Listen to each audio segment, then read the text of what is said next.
Ben, bonjour! Il y a juste de l'eau dans le chaudron. Je m'amuse en ce début d'année 2020. Bon retour et bienvenue à ce segment Débuter l'année en force. En Lyon même, je devrais dire, l'année 2020.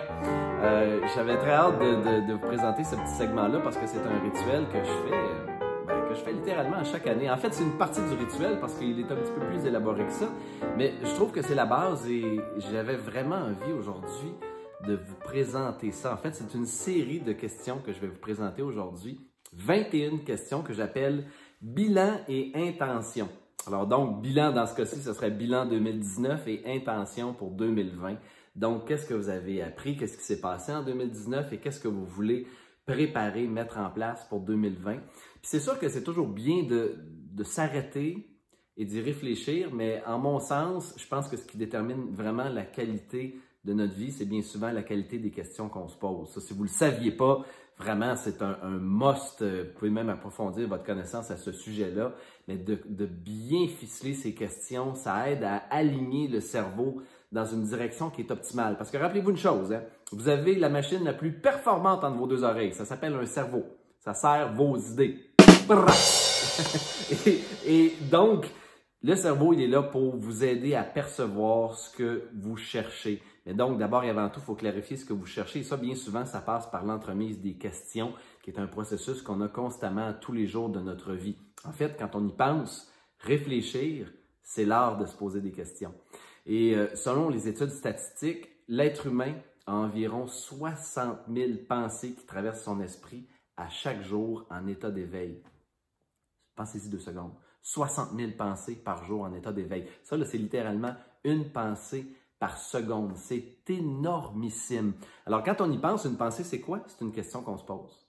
Penser, c'est l'action de se poser des questions et de se répondre soi-même dans un processus interne. Pensez-y. Juste là, ce que je viens de faire, vous êtes en train de poser une question. Est-ce que ça fait du sens ce qu'il dit ou est-ce qu'il est mélangé le mec?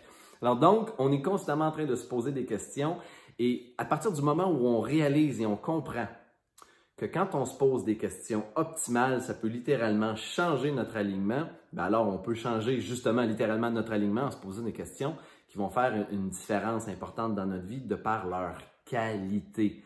En langage scientifique, on dit garbage in, garbage out. Si vous rentrez de la merde, il y a de la merde qui va sortir. Je sais, c'est brutal, mais c'est la vérité. Alors, si vous posez des questions qu'on appelle rhétoriques, c'est-à-dire des questions auxquelles on connaît déjà la réponse, ou des questions ordurières, des questions merdiques, eh bien, c'est à peu près garanti que le cerveau, parce que vous lui posez une mauvaise question, ou une question qui est plus ou moins, qui va plus ou moins vous servir, alors ben, vous pouvez vous attendre à ce que le cerveau vous sorte en bout de ligne une question qui fait une réponse qui fait plus ou moins de sens, ou en tout cas du moins qui ne propulsera pas votre évolution. Par exemple, pourquoi ça m'arrive toujours à moi? Ben, le cerveau va y aller avec une déduction simple. Parce que tu n'as pas de talent, parce que tu es malchanceux, parce que tu n'as pas d'avenir, parce que tu n'es pas à la bonne place. Pourquoi je ne suis pas capable de perdre du poids? Oh, ben parce que tu as des gros os. Mais bref, on est toujours en train de se poser des questions. Alors, aujourd'hui, je vais vous poser mon top 21 des meilleures questions que je me pose en chaque début d'année, qui est un rituel.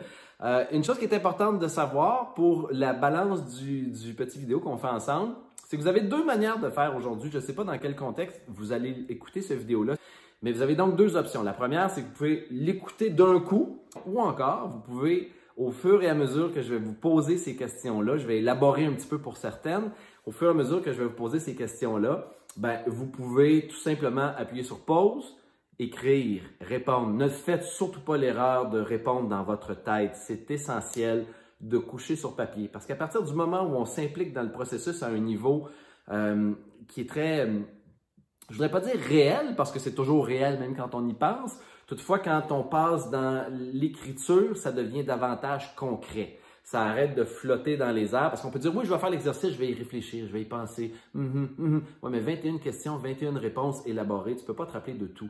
Donc, c'est vraiment très important de prendre un moment, de se déposer, de fermer le téléphone, de tout ce qui demande de la bande passante, là, tu sais, YouTube, Hotmail et tout ça. Mettez ça sur pause pendant 30 minutes avec moi, même pas, 15-20 minutes avec moi. Et Prenez le temps de vraiment répondre à ces questions-là, de faire votre bilan et de préparer vos intentions pour 2020. Je peux vous garantir que ça, c'est le swing, c'est l'élan dont vous avez besoin pour débuter votre année en force, en lion, comme je le disais plus tôt. Alors, j'espère que vous êtes prêts. Vous pouvez vous munir soit d'une feuille de papier, crayon, peut-être téléphone si vous voulez noter comme ça, c'est plus difficile, ordinateur, ce qui fonctionne pour vous, trouvez la recette qui fonctionne pour vous. Et donc, on commence avec, d'abord et avant tout, bilan intention, on va commencer par faire votre bilan. Alors, la première question, je les ai, sont juste en dessous de moi, alors peut-être que des fois, vous allez me voir comme ça, me promener un petit peu. La première chose, pourquoi je dis merci en 2019? Ça, c'est, en mon sens, la question la plus importante de toutes, pour une seule et unique raison, et vous la connaissez sûrement si vous y allez par déduction logique, un mot.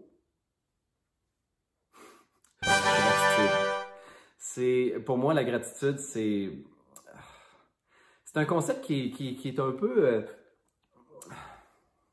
ça flotte, ça peut rester dans le très concret, mais dans le très flou en même temps. J'ai cette croyance-là profonde, moi, que quand on va dans le concret de pourquoi on a de la gratitude, pourquoi on peut dire merci, qu'est-ce qui est chouette de notre vie, qu'est-ce qui est bien de notre vie, pourquoi on est fier de certaines choses, ça nourrit quelque chose en nous qui est très, très, très fort, qui s'appelle justement la gratitude. Et cette gratitude-là, c'est une manière de favoriser le momentum, parce que ça nous fait prendre conscience à quel point on est privilégié, puis à quel point ça avance et ça va bien. Mais en plus de ça, c'est que ça nous place dans une position où, bon, c'est peut-être un peu spirituel, la manière que je vais vous le présenter, mais j'ai cette croyance-là profonde que quand on va dans une gratitude intense, et surtout qu'on la ressent, c'est le mot ici clé, ressentir cette émotion-là de la gratitude, la vie s'ouvre à nous. C'est comme si tout d'un coup, par miracle, par synchronicité, par hasard, la vie met plus sur notre chemin de ce pourquoi nous avons de la gratitude. Et la raison est très simple, c'est très, très, très simple. Nous avons tendance à manifester ce sur quoi nous focusons. Donc, plus tu vas focuser sur ce sur quoi tu as de la gratitude, plus tu vas t'en faire envoyer de par la vie, que ce soit des opportunités, que ce soit des circonstances, que ce soit des rencontres, des gens, peu importe ce que c'est. Plus tu vas dire merci pour ce qui est déjà dans ta vie, plus tu as de chances qu'il s'en présente de plus en plus. Alors donc, première question la plus importante, pourquoi j'ai de la gratitude en 2019? Qu'est-ce qui a été extraordinaire dans cette année-là que je peux dire, wow, merci, ça a été fabuleux. Alors ça, c'était la première chose. La deuxième, qu'est-ce que j'ai découvert ou appris cette année? Ça a été quoi mes leçons de vie? Tu sais, admettons, tu as à faire ton bilan de ton année, des 12 derniers mois, des 52 dernières semaines. Quelles sont les leçons les plus importantes que la vie t'a enseignées? Que ce soit facilement ou aussi que ce soit à la dure. Parce qu'il faut toujours se rappeler que ce qu'on ne comprend pas par la sagesse, la vie va nous l'enseigner par la douleur. Pas parce qu'on mérite de souffrir, mais parce que quand on souffre, bien souvent, la vie, on a tendance à être plus attentif parce qu'on veut cesser cette souffrance-là. Alors donc, qu'est-ce qui fait en ce moment quelles leçons as-tu intégrées en ce moment dans ta vie à travers le 2019 qui sont venus te frapper fort? Encore une fois, dans le bonheur ou encore dans le malheur, dans la souffrance? Troisième question, en quoi je me suis amélioré cette année? Qu'est-ce qui a changé? Qu'est-ce qui s'est amélioré chez toi en 2019? Est-ce que c'est des nouvelles habiletés que tu es allé chercher? Est-ce que c'est des nouvelles compétences que tu as développées? En quoi tu t'es amélioré cette année? Piste numéro 4, question numéro 4. Quels ont été mes plus beaux moments? Encore une fois, c'est juxtaposé avec la gratitude. Ça a été quoi tes moments forts en 2019? Qu'est-ce qui t'a fait vraiment vibrer? De quoi tu te rappelles? Ça peut être une réalisation, l'atteinte d'un objectif, la naissance d'un enfant, l'achat d'une maison, d'une voiture, d'un beau complet, peu importe ce que c'est, ce qui t'a fait vibrer. Donc, quels ont été tes plus beaux moments en 2019? Numéro 5, ça brasse un petit peu plus. Qu'est-ce que je regrette pour 2019? Moi, je pense qu'une des manières extraordinaires d'évoluer dans la vie, c'est de cesser le déni. J'en parle souvent d'ailleurs de ça. Je pense que les êtres humains, moi y compris d'ailleurs, on est souvent dans une certaine forme de déni. Il y a des choses qu'on ne veut pas voir. C'est pas là, je ne le vois pas, même si c'est en face de nous. Et quand on enlève ce voile-là du déni et qu'on regarde dans les yeux, en tout cas qu'on regarde en face, les choses qui parfois nous font peur ou nous déstabilisent ou nous font souffrir, c'est là où on grandit le plus, bien souvent. Alors donc, qu'est-ce que tu as regretté cette année? Quelles sont les choses que si tu pouvais retourner en arrière, tu ferais différemment? Puis là, je sais qu'on peut aller dans la philosophie poétique de dire oui, mais tout arrive pour une raison et ça devait arriver. Soit, je suis d'accord avec ça. Mais quand même, c'est des choses que si tu peux retourner en arrière, tu ferais différemment, même si la leçon n'était pas intégrée de la même manière. Est-ce qu'il y a des choses que tu ferais différemment? Souvent, il y a des grands enseignements là-dedans. Donc, est-ce que tu as des regrets pour 2019? Numéro 6, quelles ont été les sources de stress et de fatigue, de contraction dans ta vie? Qu'est-ce qui a fait que tu as remarqué qu'il y avait de la résistance par moment ou que tu étais stressé, fatigué, contracté? Parfois, il y a certaines de ces choses-là qui sont inévitables. Toutefois, moi, je pense que c'est important de les connaître. Par exemple, si on va dans un processus AA, pour les alcooliques anonymes ou les narcomanes anonymes, ça, c'est une des choses qu'on nous enseigne très rapidement. On appelle ça en anglais le HALT. HALT, je vais vous nommer les 4 mots, donc c'est un acronyme. Hungry, angry, lonely, tired. Donc, quand tu as faim, quand tu es fâché, quand tu te sens seul ou quand tu es fatigué, ça, ce sont des éléments déclencheurs qui vont t'amener dans la fatigue, dans le stress, qui peuvent te faire rechuter si tu es dans cette piste-là de la sobriété, peu importe ce qu'elle représente pour toi. Et puis moi, quand j'ai découvert ce chemin-là par curiosité, parce que j'étudie toutes sortes de pistes dans ma vie, quand j'ai étudié ça, ça m'a fait comprendre que j'avais certains éléments déclencheurs qui généraient beaucoup de stress et de contraction en dedans de moi. Il y a certaines choses que je ne pouvais pas changer, mais il y a certaines autres que je pouvais et que je peux encore aujourd'hui changer. Et d'en être conscient, c'est d'être en mesure de les repérer, de les voir s'en venir vers nous et de pouvoir dire, OK, est-ce que ça c'est inévitable ou est-ce que je peux l'adresser d'une façon différente? Alors donc, quelles ont été pour toi cette année, en 2019, les causes de stress, de contraction et de résistance les plus importantes? Et est-ce que tu peux, pour cette année 2020, faire les choses différemment ou du moins placer les choses différemment à l'intérieur de toi pour que tu puisses éloigner ça, réduire ça. Parce que moi, en mon sens, je pense que le stress, des fois, peut être bien parce que ça nous amène dans la productivité. Mais ceci dit, aujourd'hui, moi, je regarde qu'il y a un grand débalancement. J'observe qu'il y a un grand débalancement dans notre société où est-ce que la plupart des gens sont sur le bord du burn-out, de l'épuisement ou de la dépression pour la simple et bonne raison qu'ils ne savent pas gérer les éléments déclencheurs qui amènent chez eux le stress et la contraction. Alors, à partir du moment où tu es conscient de ça, ben, tu as une opportunité extraordinaire de possiblement le prévenir ou de faire les choses différemment. Et donc, il faut le comprendre. Alors, comprends quels sont tes déclencheurs à toi. On continue. Question numéro 7. Quels ont été, attention ça brasse, quels ont été mes pires moments en 2019 et qu'est-ce que j'en retire? Admettons en 2 mots, en 3 mots, cadeau mal emballé. Quels ont été tes cadeaux mal emballés? Tu sais, là, la métaphore où est-ce qu'on dit c'est très mal emballé, ça a l'air de la merde, mais à l'intérieur, il y a quelque chose d'extraordinaire, il y a une leçon, il y a un apprentissage. Alors, ça fait un peu un pont sur une question précédente, quelles ont été les leçons que j'ai intégrées, mais des fois, quand on pose la question sous un angle différent, on réussit à aller chercher un peu plus de jus, quelque chose de différent, encore une fois. Alors, quels ont été tes pires moments? Qu'est-ce que tu en as appris cette année, en 2019? Enfin, je dis tout le temps cette année, mais bon, c'était l'année dernière, mais qu'est-ce que tu as appris en 2019? C'est quoi les moments où tu t'es fait varloper, là, ça a été difficile? Peut-être un tout petit mur de rien, un muret. Mais bon, parfois, quand on fait une rétrospective et on les regarde, ces murs-là, on voit comment le chemin aurait pu être fait différemment ou à quel point peut-être des fois ce chemin-là était nécessaire pour nous amener dans une direction spécifique ou nous permettre d'intégrer certaines habiletés, compétences ou juste pour s'endurcir, se renforcer, s'entraîner au rejet. Tiens, comme le disait Christian Sbroca, on me dira non. Alors peut-être que c'était ça, peut-être que c'était d'autres choses, peu importe. Rappelle-toi quels étaient les pires moments pour toi en 2019. Quels ont été les pires moments? Numéro 8, qu'est-ce qui m'a touché, émerveillé l'année dernière?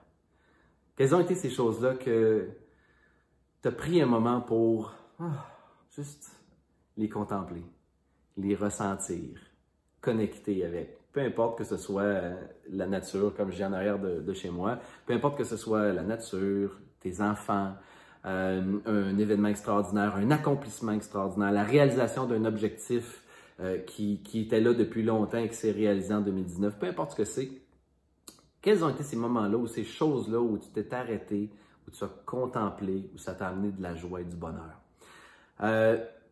Numéro 9, qu'est-ce que j'ai laissé aller en 2019? Quelles sont les choses ou les événements ou les personnes que tu as accepté de faire?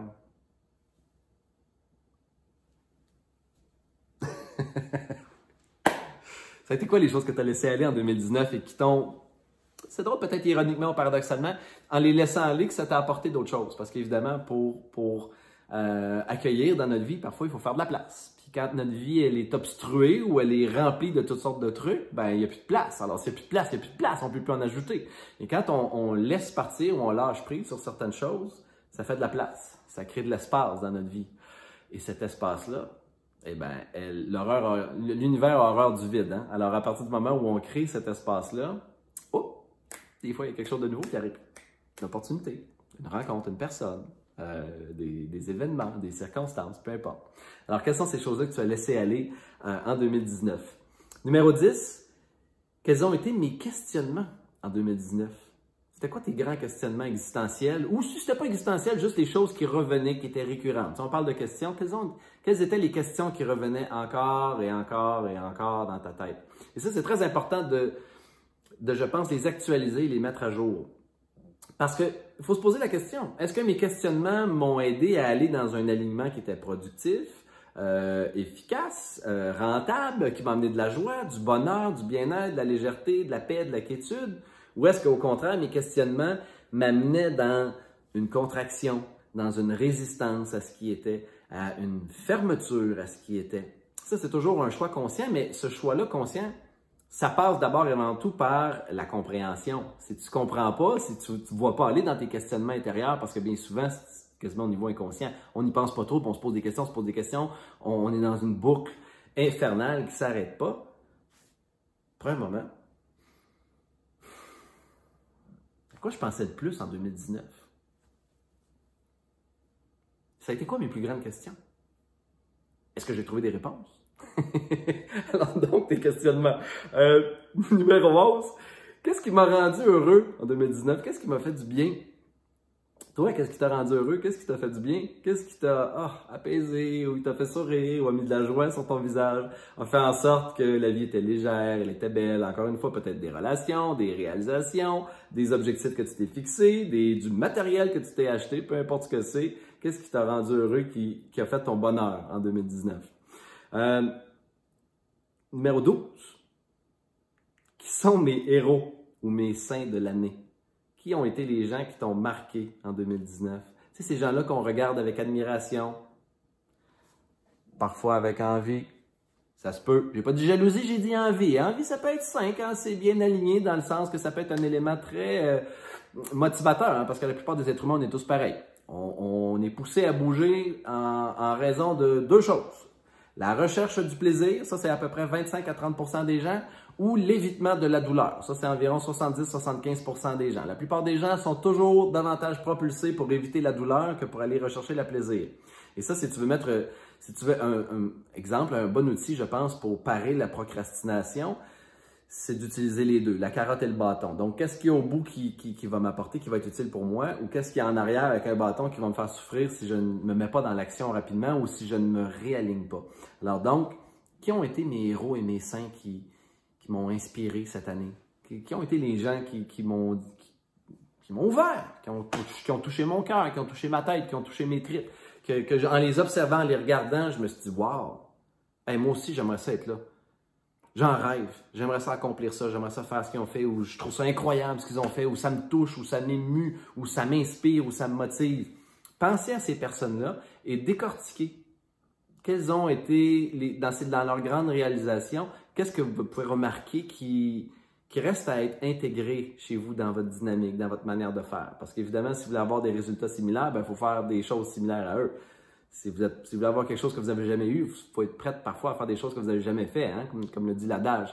Alors donc, souvent, en observant des modèles, des gens qui nous inspirent, c'est une bonne manière d'aller chercher des pistes de solutions, des pistes d'action, des pistes de réflexion sur qu'est-ce qui a besoin d'être ajusté ou aligné.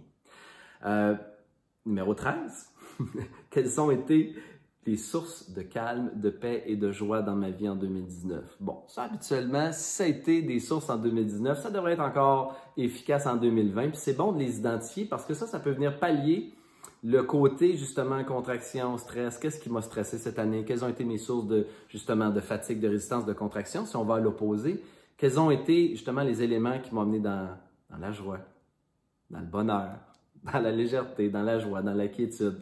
Ça, souvent, ce sont une petite liste de choses qui sont hyper simples, et que quand on les a près de nous, dans notre conscience, ce sont des alternatives pour, justement, éviter d'aller dans les déclencheurs, comme je disais tantôt avec le halt.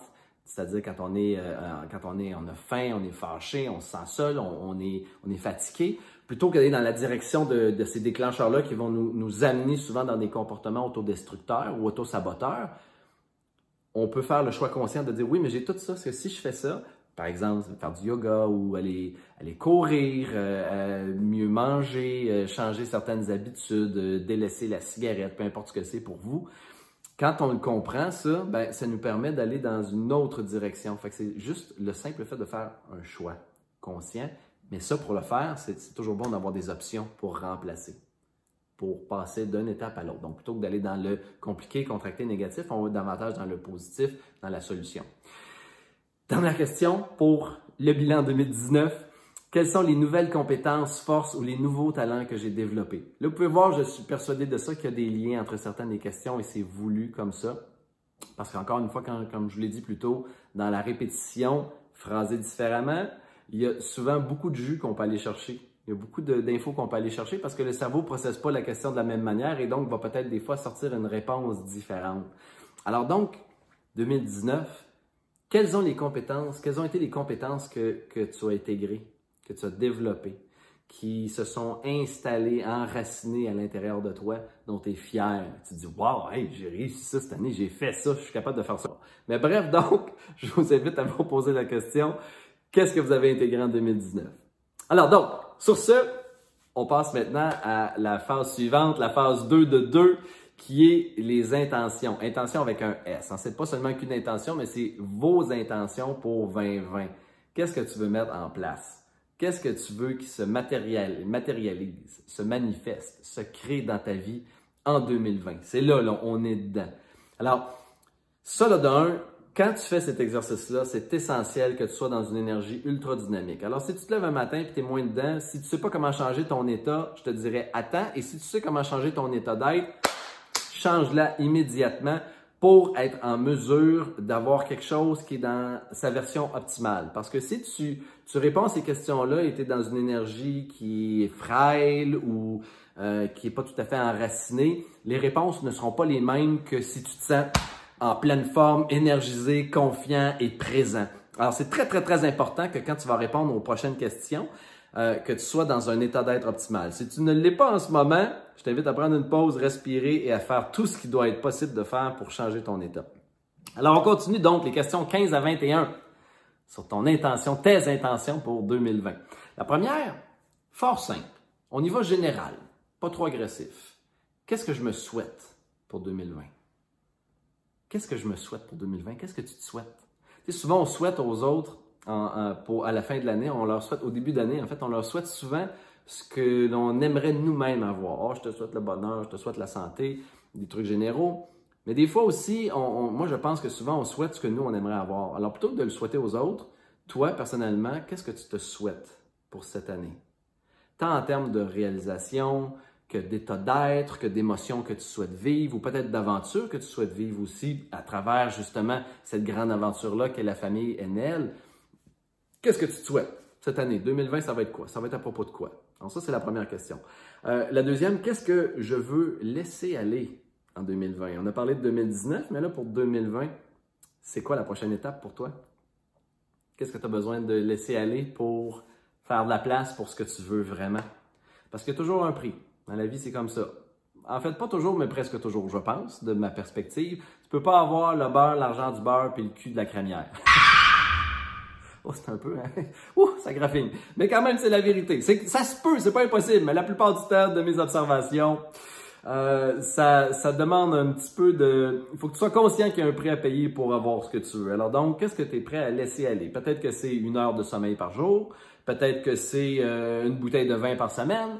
Peut-être que c'est un paquet de cigarettes par semaine. Peut-être que c'est 3 heures de télé de moins par semaine pour faire autre chose de plus productif. Peu importe ce que c'est, qu'est-ce que tu dois laisser aller? Question suivante, qu'est-ce que j'aimerais acquérir ou développer? C'est le temps ou jamais, là. C'est clair, là. 2020 commence, qu'est-ce que tu vas acquérir cette année? Puis aussi avec ce que tu souhaites, justement, ce que tu t'es souhaité, de quoi as-tu besoin pour réussir à obtenir, créer, manifester ce que tu t'es souhaité? Est-ce que ça prend des habiletés ou des compétences que tu n'as pas encore? Alors, qu'est-ce que tu as besoin d'intégrer cette année en 2020? Alors, prochaine question. Qu'est-ce que je souhaite accepter ou accueillir en 2020? Alors, qu'est-ce que vous avez besoin d'accueillir et d'accepter en 2019? Peut-être que c'est une partie de votre corps. Peut-être que c'est une réalité qui ne peut être changée. Peut-être que c'est une situation qui demande encore un peu de patience.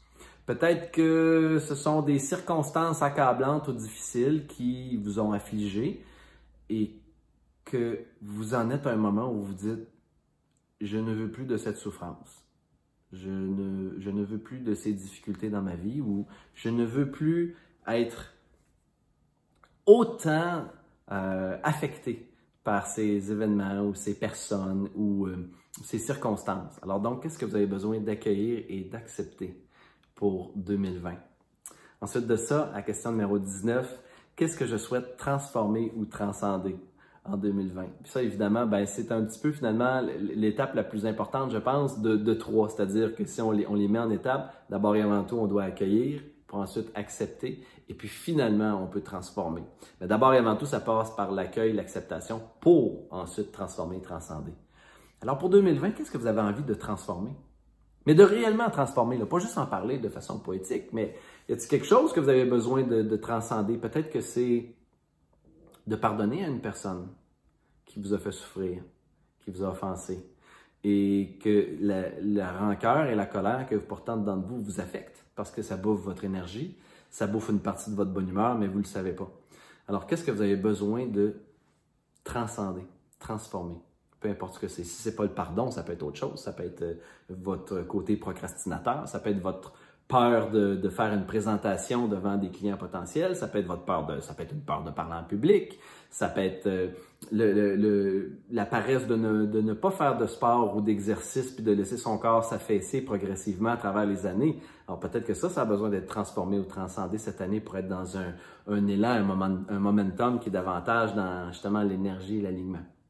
Peu importe ce que c'est pour vous, pensez-y. Avant-dernière question, donc numéro 20. Qu'est-ce que je veux donner cette année? Et attention à la question que je viens de vous poser là, parce que je pense qu'elle est très, très importante. Je n'ai pas dit qu'est-ce que je veux. J'ai bien dit qu'est-ce que je veux donner. Parce que moi, j'ai cette croyance-là profonde que la plupart du temps, les êtres humains, ils inversent l'équation. Ils mettent la charrue devant les bœufs. Ils veulent retirer quelque chose, ils pensent à leur intérêt avant de penser à offrir, à donner, à supporter. Donner, c'est pas nécessairement donner de l'argent ou du matériel, ça peut être donner de son écoute, donner de sa présence, bref, donner de ce qu'on a en abondance. Si c'est du temps, donnez-en. Si c'est de l'argent, donnez-en. Si c'est de l'expertise, partagez-la. Mais trouvez ce que vous pouvez donner en 2020 qui va ajouter de la valeur à la vie des autres. Parce que ça, c'est le secret. C'est un des plus grands secrets. Quand tu ajoutes de la valeur à la vie des autres, c'est inévitable. Ils vont vouloir en ajouter dans la vôtre par la suite. Est-ce que vous comprenez ce que je vous dis là?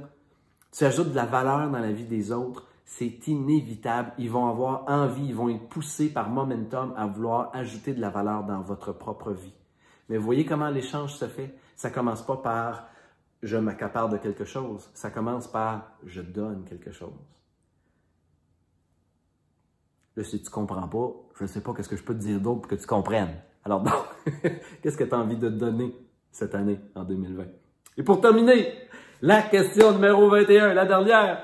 Quels sont mes rêves et mes idéaux pour la prochaine année? Alors ça, c'est la question là, à 100 sur laquelle vous pouvez travailler pendant des heures, vous pouvez faire plein d'objectifs. Mais quels sont concrètement, sincèrement, réellement, vos plus grands rêves et vos objectifs pour 2020? Qu'est-ce que vous voulez qu'il se crée? Qu'est-ce que vous voulez qu'il se manifeste? Puis là, c'est le temps de même, allez-y en détail. Faites pas juste dire « je veux être bien, je veux être heureux, je veux être riche ». Mon Dieu Seigneur, riche, ça veut dire quoi? Riche d'expérience, riche de relations, riche millionnaire, riche en argent, ça veut dire quoi riche en argent? 100 000 euros, 500 000 euros, 1 million d'euros, on ne sait pas. Donc, soyez le plus précis possible avec peut-être le nombre de personnes que vous avez envie de toucher cette année ou à quel point vous avez envie de développer votre chiffre d'affaires ou à quel point vous avez envie d'agrandir votre réseau, votre famille. Peu importe ce que ça représente, pensez-y et essayez d'y aller avec le plus de détails possible. Ouf, ça fait beaucoup, hein? 21 questions comme ça en 20-30 minutes. Je peux te dire une chose, je vous en ai servi beaucoup. N'hésitez pas, si vous voulez, à retourner, à me réécouter pour aller rechercher l'essence des questions. Mais en même temps, je pense que c'est, somme toute, assez simple. C'est pas compliqué. Tout ce qui est important, c'est de prendre le temps de le faire. Alors, évidemment, je vais terminer avec une dernière petite invitation. Je l'ai faite dans le segment précédent, mais je voulais vous le réitérer quand même. Parce que souvent, on parle des objectifs pour l'année, comme je viens de le faire avec vous. Mais on met de côté puis on oublie ces objectifs-là qui sont davantage à moyen terme. Là, je ne parle pas du long terme, mais du moyen terme. Moyen terme, c'est quoi? 3 à 5 ans, 3 à 6 ans. Puis je vous invite à, encore une fois, là, je vous l'ai dit tantôt, si c'est pas fait, là, c'est le temps là. Prenez un moment puis réfléchissez à un objectif qui est important pour vous, qui vous tient à cœur. Peut-être qu'avec la liste que vous venez de dresser là, ça va vous donner des bons cues, des bons indices, des pistes sur ce que vous avez envie de construire dans les 3, 4, 5, 6 prochaines années. Trouvez une chose concrète qui est réellement importante pour vous. Et là, vraiment, mettez du jus. Mettez de la chair autour de l'os. Définissez cet objectif-là. Essayez de le mettre le plus clair possible parce que vous savez, à travers la clarté, le processus est accéléré. Plus c'est clair, plus c'est défini, plus le processus va aller rapidement parce que vous envoyez un message clair à votre cerveau, à la vie, à l'univers, dites le mot que vous voulez, mais vous envoyez un message clair, voici ce que je veux dans 4, 5, 6 ans.